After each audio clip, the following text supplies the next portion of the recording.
Micologia, aspectos básicos. Então, a gente vai começar falando um pouquinho sobre a morfologia e citologia dos fungos. Então, os fungos são organismos eucarióticos.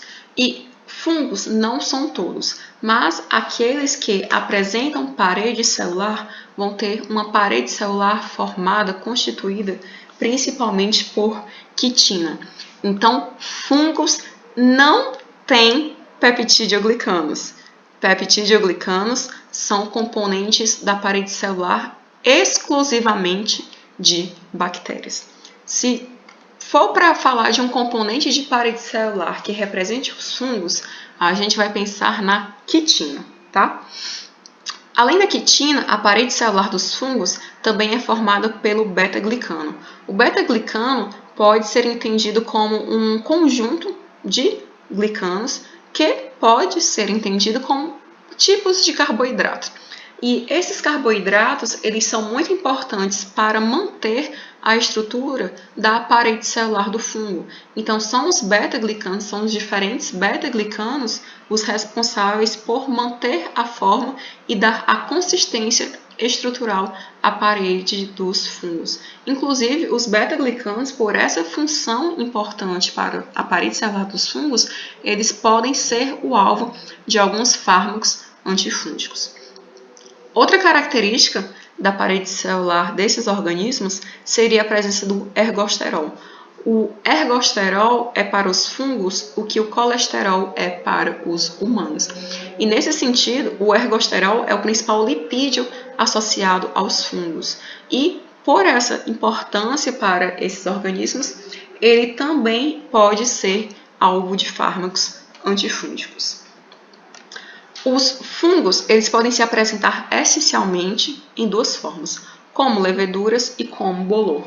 As leveduras seriam formas dos fungos que se apresentam como formas unicelulares e que se reproduzem assexuadamente por brotamento. Já o bolor seriam essas formas ditas mais complexas, que elas, digamos assim, são mais vistosas, que é o famoso bolor que cresce no pão e também é o mesmo bolor que cresce lá no pote de feijão quando a gente esquece ele indefinidamente na geladeira, né? A gente fala que o feijão virou até algodão, mas não, é só fungo mesmo que achou um ambiente ótimo para crescer e formou todas as suas estruturas bonitinhas lá no feijãozinho e cresceu bonitinho. Nesse sentido, fungos, uma grande proporção de fungos apresenta uma característica que nós chamamos de dimorfismo térmico. O que é dimorfismo térmico? Então, vamos destrinchar isso aqui. De dois, morfismo de forma e térmico de temperatura. Então, são fungos que, a depender da temperatura, podem se apresentar como levedura ou como bolor. Então, quando esses fungos dimórficos estão no ambiente, eles tendem a se apresentar como bolor. Agora, quando esses fungos estão numa temperatura um pouco mais elevada, digamos, quando esse fungo está infectando um organismo humano, ele vai se apresentar como levedura. Então, são fungos que têm essa capacidade de, a depender da temperatura, e aí a temperatura ótima vai depender do fungo, da espécie de fungo que a gente está lidando, são esses fungos que têm a capacidade de, a depender da temperatura na qual eles se encontram, assumir a forma de levedura ou a forma de bolor. Quanto ao metabolismo, os fungos eles podem ser aeróbios obrigatórios, ou seja, são fungos que necessariamente precisam de oxigênio para sobreviver, mas a gente tem algumas espécies caracterizadas como anaeróbias facultativas, ou seja, espécies que tanto faz, tem ou não tem oxigênio, elas conseguem sobreviver. O ponto é que não existem fungos anaeróbios obrigatórios, ou seja, não existem fungos capazes de sobreviver na ausência completa de oxigênio. Quando a gente fala na reprodução e dispersão, os fungos podem se reproduzir de modo assexuado, por brotamento, ou sexuado. A reprodução assexuada seria a reprodução onde eu tenho a formação aqui de um brotinho, de uma projeção na célula-mãe, e essa projeção ela vai crescendo, crescendo, crescendo, crescendo, até atingir um tamanho similar ao da célula mãe. Até que quando ela já, digamos assim, já está crescida, né, já está madura, o brotinho se destaca da célula mãe e vai seguir sua vida. Já a reprodução sexuada leva à formação de esporos sexuados. E esses esporos sexuados, eles vão diferir quanto ao nome, quanto à forma, quanto à estrutura, dependendo do fungo que a gente está lidando. Não precisa se preocupar com esses nomes lindos aqui, porque é realmente só a título de curiosidade, tá? Então, aqui a gente tem um exemplo de um zigósporo. Aqui a gente tem um exemplo dos ascósporos, que eles se encontram dentro desse saco chamado de asco. E aqui a gente tem um exemplo dos basidiósporos, que tendem a crescer na superfície de uma superfície sólida. Ficou redundante, mas eu não achei outra palavra melhor. Uma base, é isso. Eles tendem a crescer na superfície de uma base sólida. Era esse nome que eu queria. Já os fungos imperfeitos são os fungos que não formam esporos sexuados. Então, fungos imperfeitos são aqueles fungos que formam apenas conídeos, que são os esporos assexuados. Quando a gente fala nas doenças provocadas por fungos, é muito importante, e aqui prestem muita atenção, fungos não produzem nem endotoxinas e fungos não produzem exotoxinas. Esses nomes endotoxinas e exotoxinas, eles são utilizados exclusivamente quando a gente está tratando de toxinas bacterianas. Fungos podem causar doenças mediadas por toxinas? Podem, mas nesse sentido a gente vai se referir a essas doenças provocadas por toxinas fúngicas como micotoxicoses. Toxinas fúngicas, micotoxicoses. Essa denominação endotoxina, exotoxina não se aplica aos fungos. Elas são exclusivas quando a gente está tratando de toxinas bacterianas. Agora, quando a gente fala das doenças realmente associadas aos fungos, a gente trata das infecções micóticas, micotoxicoses e alergia aos esporos dos fungos. Então, as infecções micóticas são aquelas decorrentes da infecção, da invasão do organismo por um fungo. E aqui eu trouxe como exemplo a Candida albicans, que na verdade ela está mais caracterizada como um fungo oportunista. Mas como é um fungo que de fato está presente no organismo, quando ele encontra as condições adequadas, a Cândida pode se multiplicar a um nível tal que vai provocar doença no organismo. Então, a infecção micótica pode ser entendida simplificadamente como uma infecção fúngica, como uma infecção por um fungo. Já as micotoxicoses, como eu já dei esse spoiler anteriormente, seriam as doenças associadas a toxinas fúngicas. E para que exemplo melhor do que um cogumelo venenoso? Então, cogumelos ditos venenosos produzem toxinas, que são substâncias boas para eles, cogumelos, porém ruins para nós, predadores de cogumelos. Então, se a gente come um cogumelo venenoso, a gente vai ingerir essa substância, essa toxina, e a depender do tipo de toxina, os efeitos no organismo podem ser os mais variados possíveis. Porém, como a gente está falando de uma toxina, necessariamente esses efeitos serão danosos. Então, as micotoxicoses seriam decorrentes da ingestão de toxinas de fungos. Já a alergia a esporos está associada à inalação de esporos fúngicos. E aqui, as alergias mediadas por fungos, elas também são as mais variáveis e vão depender muito de uma sensibilidade prévia da pessoa que inalou esses esporos. Como que eu sei se eu tenho alergia a esporos fúngicos? Bom, primeiro que fungos são organismos onipresentes, eles estão realmente assim presentes em todos os lugares. Existem algumas alergias mais leves, por exemplo, a questão mesmo da coriza, do espirro, da irritação da mucosa nasal, e existem aquelas alergias mais complexas, por exemplo, tem muita gente que eu ia dar um exemplo incorreto, mas na verdade tem muita alergia associada à ingestão de amendoim, porque o amendoim é uma leguminosa muito passível de contaminação por fungos. E no amendoim tem determinadas espécies de fungos que encontram um ambiente muito bom para proliferar. E se você come um amendoim que está contaminado com fungo, necessariamente tem esporos de fungo nesse amendoim. Então, se você já tiver sido sensibilizado previamente, ou se você tiver uma predisposição à alergia àquele determinado produto, é possível que uma vez que você coma esse amendoim contaminado, você então desenvolva uma alergia contra a presença daquele fungo. Mas isso realmente são aspectos muito variáveis, dependendo da espécie do fungo, do número de esporos que você ingeriu, que você inalou, e também do próprio organismo que foi afetado por esses esporos. Agora, quando a gente fala de fármacos antifúngicos, são diferentes os alvos que esses fármacos podem ter. Então, vou começar falando com vocês rapidinho sobre os esteróis fúngicos. Os esteróis fúngicos são fármacos que vão atuar no ergosterol. Lembra que eu comentei com vocês que o ergosterol é o principal lipídio associado aos fungos? Então, esses fármacos vão atuar no ergosterol da membrana plasmática dos fungos. E aqui nós temos 3 exemplos de fármacos que atuam nesse sentido, mas a forma como eles atuam é um pouquinho diferente. Então, os polienos, que são representados pela anfotericina B, eles vão atuar rompendo as membranas das células fúngicas no sítio do ergosterol. Ou seja, o que eles vão fazer? Vamos aqui para a imagem. Então, aqui a gente tem a anfotericina B, que é esse laranjinha, e a gente tem o ergosterol, aqui o begezinho. O que a anfotericina B vai fazer? Ela vai se ligar ao ergosterol presente na membrana plasmática.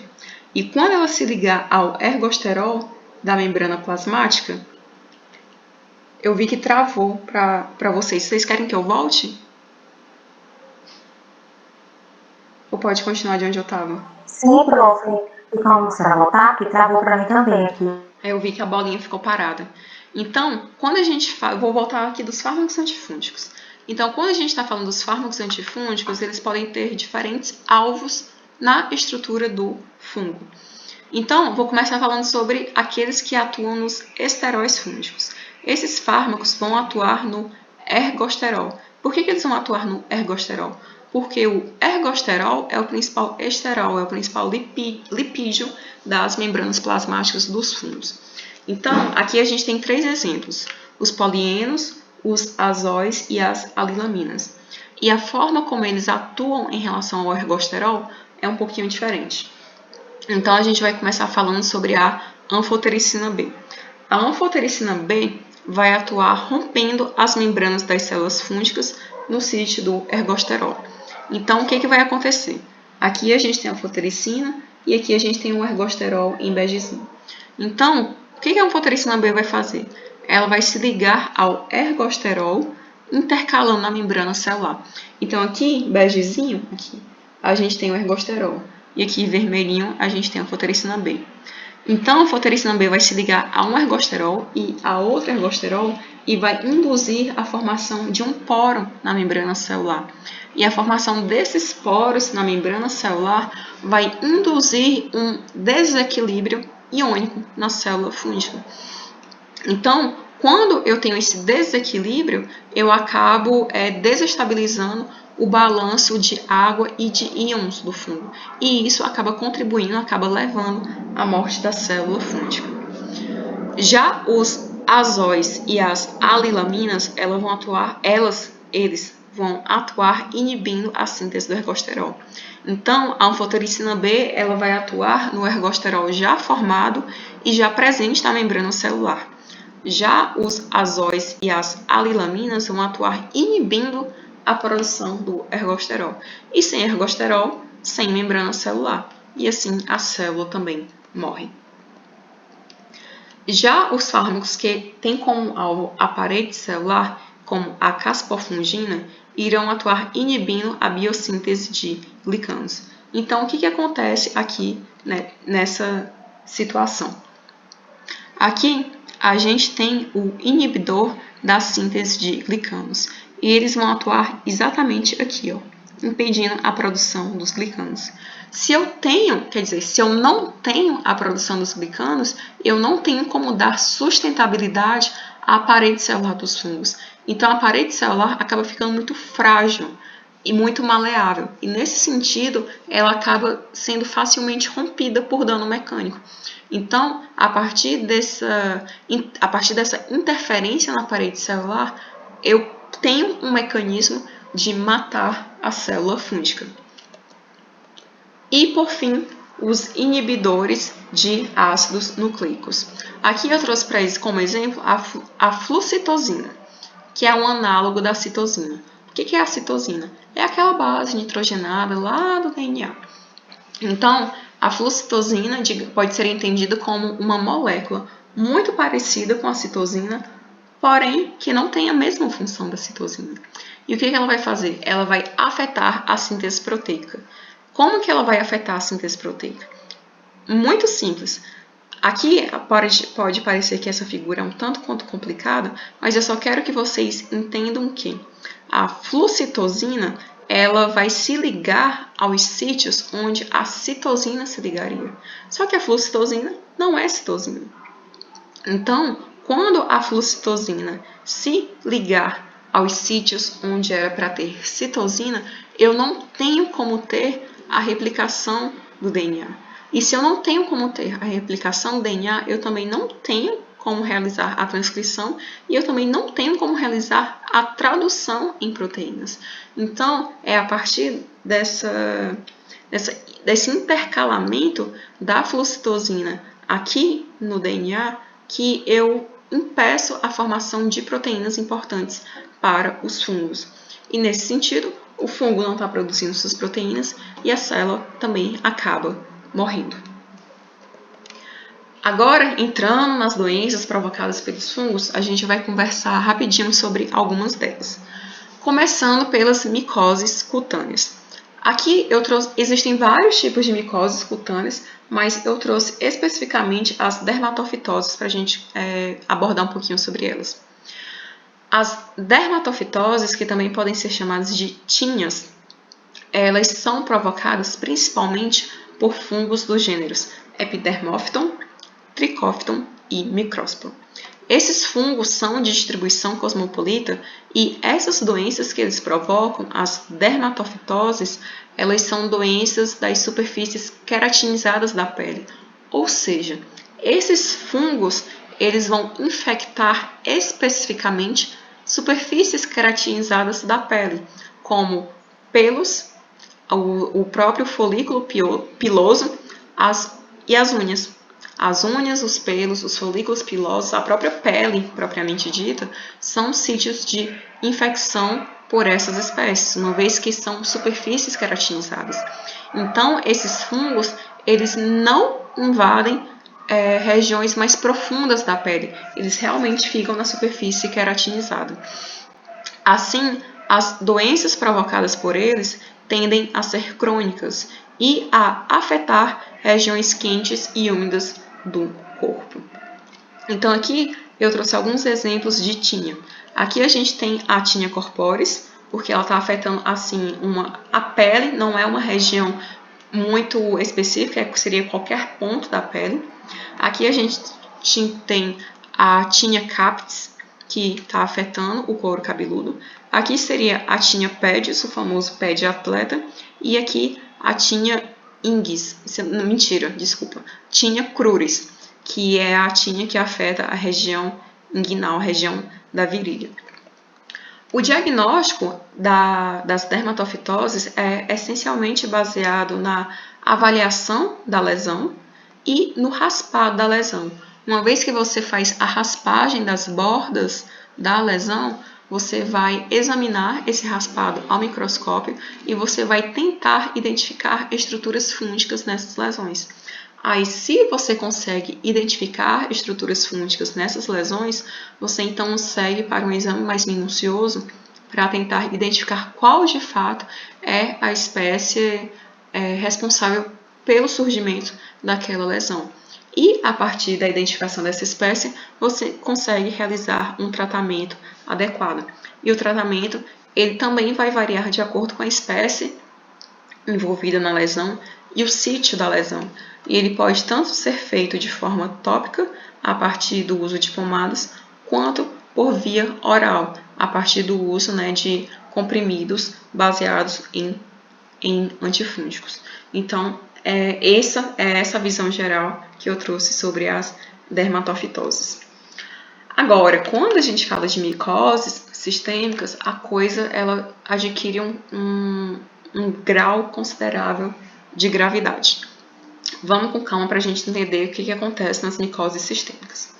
Nas micoses sistêmicas, na etiologia das micoses sistêmicas, necessariamente a gente está falando de fungos dimórficos. Então, só para relembrar, o que é um fungo dimórfico? É um fungo que, a depender da temperatura, ele se apresenta como levedura ou como bolor. E quando a gente está falando de fungos dimórficos associados a micoses sistêmicas humanas, a gente está falando de fungos que, no ambiente, se apresentam como bolor. Então, eles são aqueles fungos vistosos que formam aqueles cones e as hifas, os micélios, não sei o quê. E quando a pessoa inala os esporos desses fungos, uma vez que esses esporos sejam inalados e estejam dentro do organismo humano, eles irão então se desenvolver em leveduras. Então, é só para deixar claro esse aspecto do dimorfismo fúngico que está diretamente associado às micoses sistêmicas. Então, o ponto de partida para uma micose sistêmica é a inalação de esporos de fungos dimórficos. Uma vez que esses esporos sejam inalados, eles passam a se concentrar nos pulmões. Aqui nos pulmões, esses esporos irão se diferenciar em leveduras. E essas leveduras, elas podem estar associadas a infecções assintomáticas ou infecções disseminadas. E por quê? Porque a partir da corrente sanguínea é possível que essas leveduras atinjam diversos órgãos do corpo que não os pulmões. E nesses diversos órgãos do corpo, essas leveduras também podem induzir o surgimento de lesões destrutivas. E essas lesões destrutivas, dependendo da intensidade delas e dependendo também do organismo afetado, podem ser fatais. Então, eu trouxe 2 exemplos de micoses sistêmicas para trabalhar aqui com vocês. O primeiro deles é a histoplasmose. A histoplasmose é uma doença provocada pelo fungo Histoplasma capsulatum. E onde que esse fungo se esconde? Ele se esconde no solo. Olha só que coisa assim difícil de encontrar, né? Ele se esconde no solo, solos que contêm fezes de aves e de morcegos. Então, aqui é só para a gente ver qual é a cara do Histoplasma capsulatum. Então, aqui a gente tem qual seria uma visão do fungo em uma amostra biológica. Aqui foi feita a microscopia, foi feita a coloração da amostra. Então, é por isso que a gente consegue enxergar ele nessa cor azul bonita. E aqui, prestem atenção nessas 2 bolinhas aqui, nesta e nesta. Aqui, essa forma que tem esse aspecto tuberculoide é chamada de macroconídeo, que é essa forma aqui. O macroconídeo ele é importante para digamos assim, do aspecto do ponto de vista clínico, porque é a partir do macroconídeo que é possível, digamos, dar a identidade do histoplasma capsulatum. Então, o macroconídeo pode ser entendido como uma estrutura de diferenciação do histoplasma capsulatum para outros fungos. Já esse pontinho menorzinho aqui, que na figurinha é essa bolinha, é o que a gente chama de microconídeo. E o microconídeo é que, de fato, é o responsável pela infecção, porque lembra que o conídeo são esporos assexuados? Então, os conídeos, os microconídeos, eles não ficam eternamente presos aqui na estrutura do fungo. Os microconídeos são um tipo de conídeo e, assim, eles são esporos assexuados. E eles é que, de fato, são liberados, digamos assim, da estrutura do fungo e podem ser inalados pelo ser humano. E, assim, uma vez que são eles que podem ser inalados, são eles os responsáveis por estabelecer a infecção e, eventualmente, responsáveis pela evolução da infecção para doença. Então, voltando aqui para a questão da transmissão, como já deu para ficar gravado, a transmissão se dará a partir da inalação de esporos. E esses esporos dos fungos vão estar onde? Vão estar exatamente no solo contaminado com fezes de aves e morcegos. Porque o que acontece? Esse fungo, ele pode, sim, infectar aves e morcegos, mas principalmente os morcegos, eles não manifestam a doença. Então, eles podem ser considerados como portadores assintomáticos do fungo. Então, eles ficam eliminando o fungo, esporos do fungo, né? O fungo na sua forma leveduriforme, nas fezes. E os fungos que estão presentes nas fezes dos morcegos, que só para deixar claro, eu sei que morcego não é ave, tá? Pode ter ficado meio estranho quando eu falei, mas morcego mamífero. Então, quando os fungos são eliminados nas fezes desses animais, eles são eliminados nas fezes e entram em contato com o solo. Então, ali, eles têm todo o ambiente essencial para se desenvolverem. Então, é a partir do contato com esses solos que uma pessoa pode ser infectada pelo fungo. E por onde ele anda geograficamente? O Histoplasma capsulatum, ele tem distribuição muito ampla no continente americano. O interessante é que no Brasil, a doença histoplasmose e o fungo Histoplasma capsulatum eram raros até o advento da AIDS, da síndrome da imunodeficiência adquirida. No período de 1980 a 1990, houve uma rápida elevação dos casos de histoplasmose, especialmente na forma disseminada, sendo que ocorreram surtos em áreas endêmicas e também não endêmicas, principalmente nos estados de São Paulo, Minas Gerais, Espírito Santo, Rio de Janeiro e Mato Grosso. A gente vai ver nessas duas doenças que eu trouxe aqui para abordar com vocês, mas se eventualmente vocês decidirem por aprofundar um pouco os estudos nas infecções associadas a fungos, vocês vão perceber que a maior parte das doenças sistêmicas associadas a fungos acontecem em pessoas com algum problema imunológico, com algum problema de imunidade. Pessoas imunocompetentes que assim estão, digamos, direitinho na imunidade, elas raramente desenvolvem alguma manifestação muito grave associada a um fungo. Então, é muito frequente que quando a gente fale de uma doença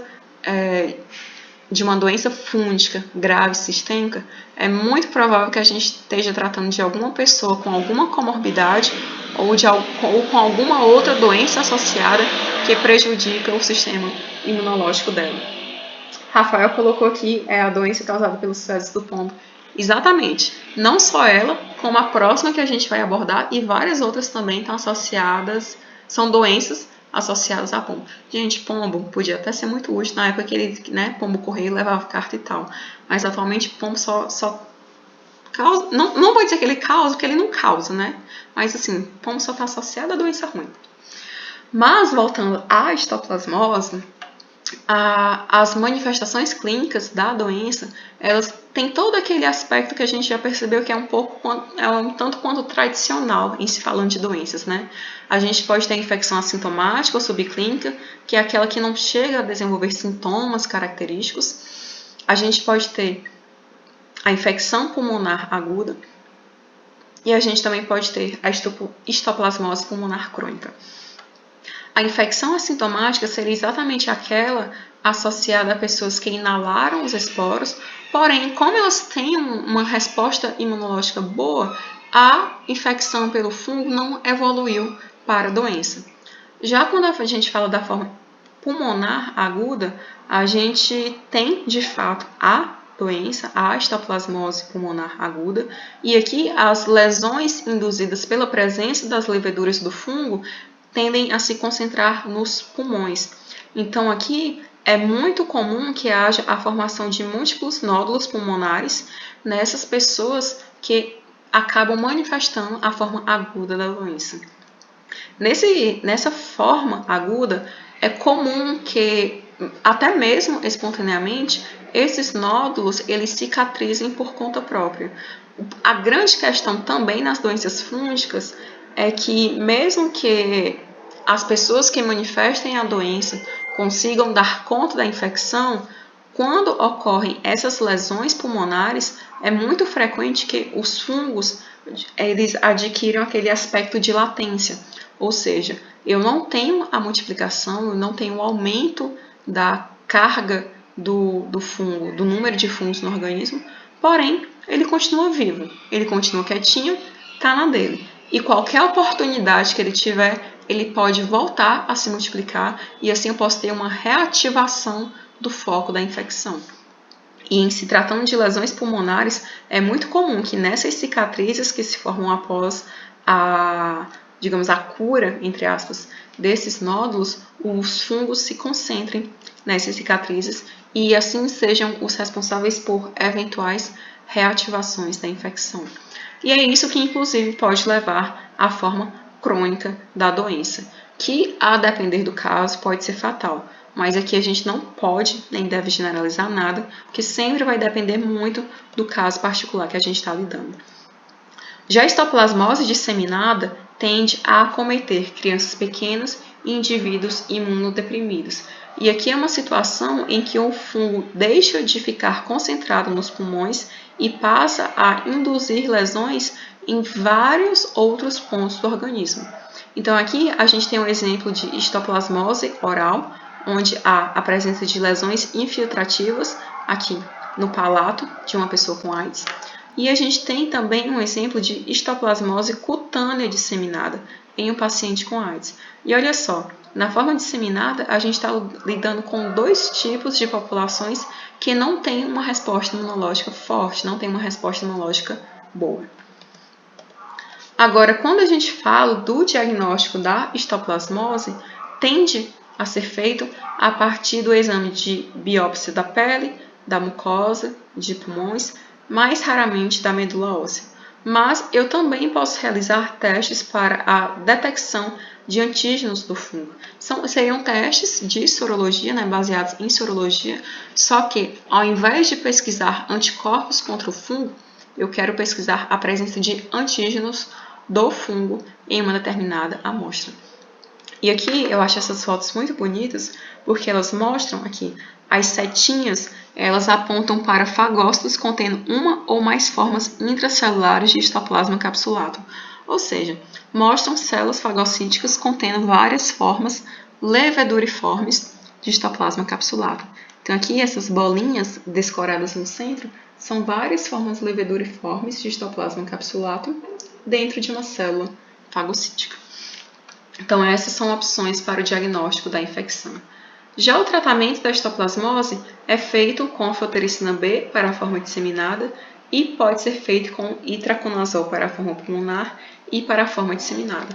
Só que o mais comum em se tratando de infecções fúngicas é que haja um combinado de fármacos para potencializar a ação contra o fungo. Agora, entrando no nosso segundo exemplo de... O mais comum é o quê? Porque travou aqui para mim. O mais comum é que seja feita a associação de diferentes fármacos antifúngicos para maximizar a ação desses fármacos no combate ao fungo. Porque se eu pego diferentes antifúngicos que afetam diferentes partes do fungo, a minha chance de conseguir destruir ele e eliminar a infecção é maior. Deu para entender agora? Pegou direitinho ou travou? Então, travou de novo, mas se eu acho que eu entendi bem, seria fazer uma associação, correto? Isso, seria fazer a associação de diferentes fármacos de modo a potencializar a ação dos fármacos contra o fungo. Eu pego diferentes fármacos que atuam em diferentes pontos do fungo e assim eu aumento a chance de eliminar ele. Pronto, agora foi. Então, beleza. Então, agora, entrando no segundo exemplo, paracoccidioidomicose. Esse nome é quase um trava-língua, eu tenho que falar ele muito rápido. Paracoccidioidomicose. Então, a paracoccidioidomicose é uma doença autóctone da América Latina, ou seja, é uma doença própria, não é uma doença que foi importada, não é uma doença que veio de outro lugar. Digamos, é uma doença que sempre esteve presente nessa região. E no Brasil, nós temos duas espécies que podem provocar esta doença. A gente tem Paracoccidioides brasiliensis e Paracoccidioides luizi. Então, a Paracoccidioides brasiliensis ocorre, na verdade, em diferentes subtipos. Mas aqui a gente não vai entrar em detalhes sobre isso, não, é só mais para conhecer mesmo. E Paracoccidioides luteis tende a se concentrar em pontos mais restritos do país. Aqui a gente está vendo que essas bolinhas cinzas, né, parece tudo o mesmo tom de cinza. Então é mais interessante a gente se concentrar no fato de que no território nacional nós temos 2 espécies de Paracoccidioides associadas à etiologia, à ocorrência da Paracoccidioidomicose. Esta doença tende a se concentrar principalmente em São Paulo, Paraná, Rio Grande do Sul, Goiás e Rondônia. Sendo que, como que é a transmissão dela? Da mesma forma da doença anterior, a partir da inalação de esporos fúngicos presentes no solo. E é também por isso que essa doença tende a ter um caráter endêmico em populações rurais, tendo maior proporção em homens, na faixa etária dos 30 a 60 anos. E por que em homens? Porque nesse contexto são os homens que tendem a ir a trabalhar na questão da lavoura, da agricultura, a trabalhar diretamente com a terra. Então eles ficam mais susceptíveis à inalação dos esporos do fungo. Então, nesse sentido, um fator de risco para a infecção com esse fungo seriam exatamente atividades relacionadas ao manejo de solo contaminado com esse fungo. E como que seria a questão do desenvolvimento das manifestações clínicas nessa doença? Primeiro, a gente vai esquecer um pouquinho esse quadro aqui e a gente vai focar aqui agora. Então, tudo começa com a inalação dos esporos. Quando há a inalação dos esporos, eles vão se concentrar nos pulmões e nos pulmões haverá a diferenciação para a forma leveduriforme, de leveduras. A partir da formação dessas leveduras, o fungo pode então se disseminar a partir do sangue ou da linfa para qualquer outro órgão, aparelho ou sistema do organismo. E uma vez que ele se dissemine para qualquer ponto do organismo, o que vai determinar a forma da doença? E se essa infecção, na verdade, vai se desenvolver em doença? Então, a gente vai ter a interferência da quantidade de esporos inalados, da virulência do fungo, ou seja, a capacidade daquela determinada cepa que você inalou de causar doença. Vai depender da integridade do sistema imune, ou seja, da capacidade do sistema imune de montar uma resposta adequada contra o fungo. E também vai depender de fatores genéticos do hospedeiro, porque vai saber, às vezes a pessoa já tem uma predisposição prévia para uma resposta menos eficaz pelo sistema imune. Às vezes essa pessoa já tem uma determinada característica genética que a torna mais susceptível a determinadas doenças. Então, esses diferentes fatores, em conjunto, além de outros também, podem influenciar no desenvolvimento da infecção, na evolução, na verdade, podem influenciar na evolução da infecção para uma doença. Assim, a infecção paracoccidioidítica seria a situação em que o organismo monta uma resposta imune satisfatória, a infecção é contida e assim eu tenho uma resolução do processo infeccioso. Só que lembrem daquilo que eu comentei com vocês na parte de histoplasmose. Nessas situações, mesmo que eu tenha resolução do processo infeccioso, é possível que haja a permanência do fungo em estado latente no organismo. E como a gente vai ver um pouquinho mais à frente, essa permanência do fungo pode estar associada à reativação do foco infeccioso. Já quando a gente fala da paracoccidioidomicose como doença, nós podemos ter a forma aguda, subaguda, caracterizada como juvenil. E aqui essa manifestação pode ser moderada ou grave. E um ponto interessante dessa manifestação é que a infecção evolui para a doença durante a infância / adolescência.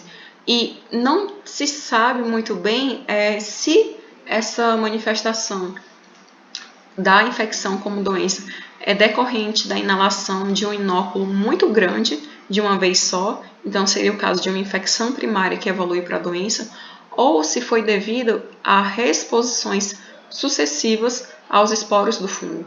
Então a questão tanto de um inóculo muito primário, muito grande, quanto da reexposição sucessiva àquele ambiente contaminado com os esporos do fungo, de fato levam ao surgimento da doença. Mas como a gente está vendo aqui, as manifestações dessa forma são muito variáveis. Então, aqui no ponto A, a gente tem a presença de abscessos em região frontal. Então, aqui a gente tem abscessos provocados pela presença do fungo. Já na letra B, a gente tem a formação de um abscesso que foi... Qual é o nome certo que se usa quando o abscesso não é? Eu ia falar explode, mas ele não explode, ele abre. Vou usar essa palavra abre, mas se alguém souber o termo técnico para isso, pode falar. Então, foi a formação de um abscesso com acometimento linfático que acabou abrindo e induzindo essa lesão externa no pescoço dessa criança. Já na letra C, a gente tem um caso de linfoadenomegalia na região da virilha.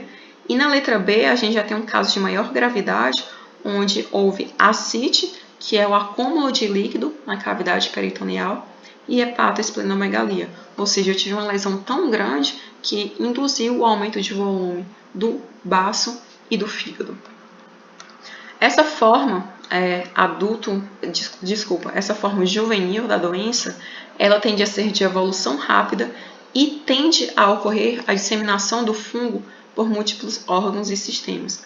Então aqui a gente teria os principais sintomas associados a essa forma.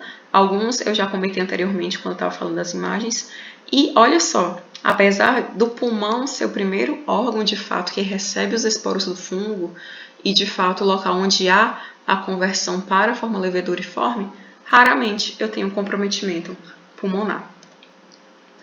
Já a forma crônica ou do adulto tende a ocorrer exatamente naquelas situações em que o fungo ficou em estado latente no organismo, mas por um motivo muito particular, um motivo X, houve condições propícias que permitiram a reativação do processo infeccioso. Então aqui eu não vou entrar em grandes detalhes sobre essas informações que eu coloquei, mas é só para a gente ver que essa forma tende a ser muito frequente quando a gente está tratando da paracoccidioidomicose. E ela tende a ter um desenvolvimento lento ou silencioso. É aquela doença que a gente fala, doença de surgimento insidioso, né? Ela surgiu aos poucos, bem devagar. E aqui, na forma crônica, os pulmões, a mucosa das vias aerodigestivas superiores e a pele tendem a ser os sítios mais acometidos.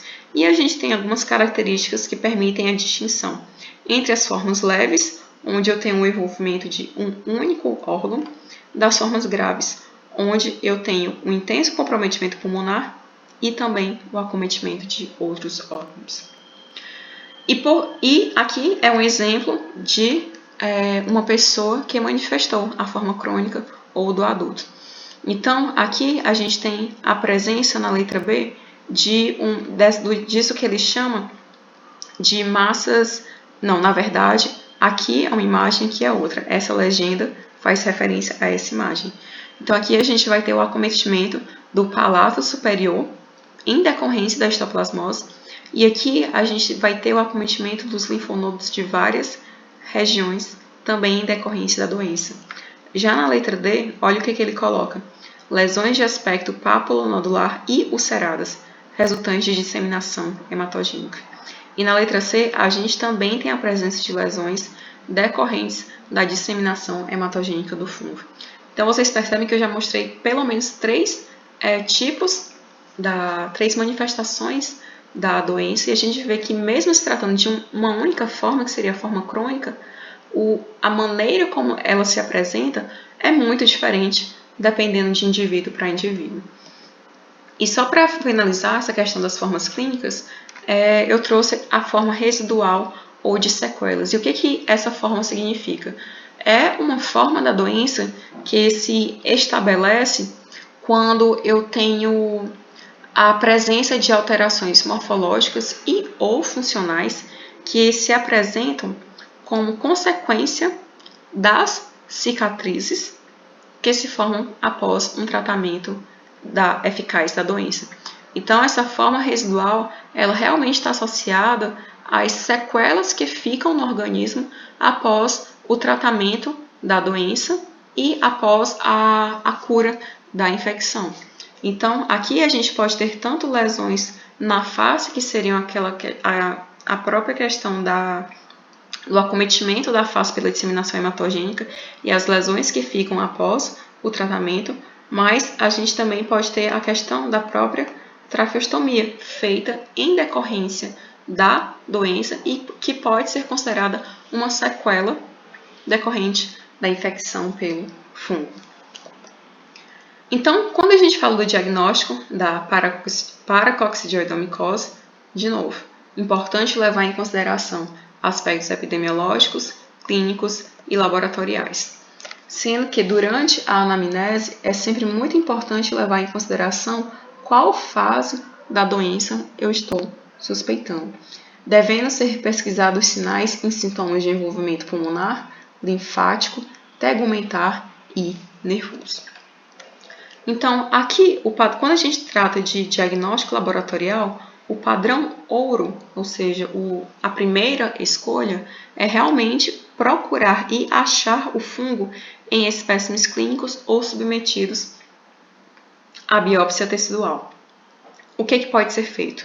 Pode ser feito um exame a fresco com hidróxido de potássio 10% do escarro ou outro espécime clínico, como raspado de lesão e aspirado de linfonodos. Então, é a partir dessa preparação que eu vou fazer a pesquisa do fungo, que vai se apresentar em forma leveduriforme na amostra submetida à análise. Mas, eventualmente, eu também posso recorrer a testes sorológicos, bem como a exames de imagem, para avaliar qual a extensão dos danos provocados no organismo pela disseminação do fungo. E, por fim, tratamento. Formas leves e moderadas podem ser tratadas com itraconazol, enquanto as formas graves tendem a ser tratadas com anfotericina B. Mas, de novo, aqui são só exemplos de fármacos que podem ser utilizados. O tratamento propriamente dito vai variar muito de acordo com o caso que está nas suas mãos. E, para finalizar, agora a gente vai falar de micoses oportunistas, mas eu trouxe só um exemplo para vocês, que é Candida albicans. Todo mundo conhece a Candida. Candida albicans é um componente normal da nossa microbiota. Podem estar presentes no trato respiratório superior, no trato gastrointestinal e, frequentemente, no trato genital feminino. Quais as doenças associadas à Candida albicans? Amonilíase oral, sapinho, vaginite e esofagite. Como que eu faço o diagnóstico? A partir do exame microscópico de tecidos ou exudados, mas eu também posso realizar a cultura e testes cutâneos, baseados naquele mesmo princípio da hipersensibilidade, onde eu vou usar antígenos do fungo. E só voltando rapidinho, por que Cândida é associada à etiologia de micoses oportunistas? Exatamente por esse aspecto aqui, ó. Candida albicans é um componente normal da microbiota humana, certo? Como componente normal da microbiota humana, Candida não causa doenças. Por quê? Porque na nossa microbiota normal a gente tem vários outros fungos, várias outras bactérias e todo esse ecossistema ele atua de forma, digamos, não é convergente, atua de forma... Gente, esqueci a palavra. Atua de forma... Eu vou falar integrado, não é integrado não, mas a gente vai usar integrado agora. Atua de forma integrada, de modo que um atua como competidor do outro e um limita o crescimento do outro. Agora, acontece que em determinadas situações onde eu tenho a restrição dessa competição natural e saudável, determinados espécies, como Candida albicans, podem proliferar e crescer além do que eles cresceriam normalmente. Então, quando eu tenho essa hiperproliferação, esse hipercrescimento de Candida albicans, o fungo adquire a capacidade de provocar doença. Por quê? Porque ele cresceu num nível que não é o normal para o organismo. Então, quando ele atinge esse crescimento inadequado, esse crescimento elevado, ele pode se tornar um patógeno e, assim, provocar doença. Então, toda vez que a gente fala de algum patógeno oportunista, a gente está falando de algo que normalmente não provoca doenças. Porém, se existirem as condições que permitam que ele prolifere, ele irá causar, sim, doenças. Então, eu falei do diagnóstico, e quando a gente fala do tratamento na candidíase ou em outras infecções causadas por cândida, o tratamento ele vai variar de acordo com o tecido ou mucosa acometida, podendo ser utilizado o cetoconazol, no caso de infecções mucocutâneas, ou o fluconazol, no caso de esofagite ou vulvovaginite. Então, aqui a gente finaliza isso que eu trouxe para tratar com vocês sobre micologia, os aspectos básicos de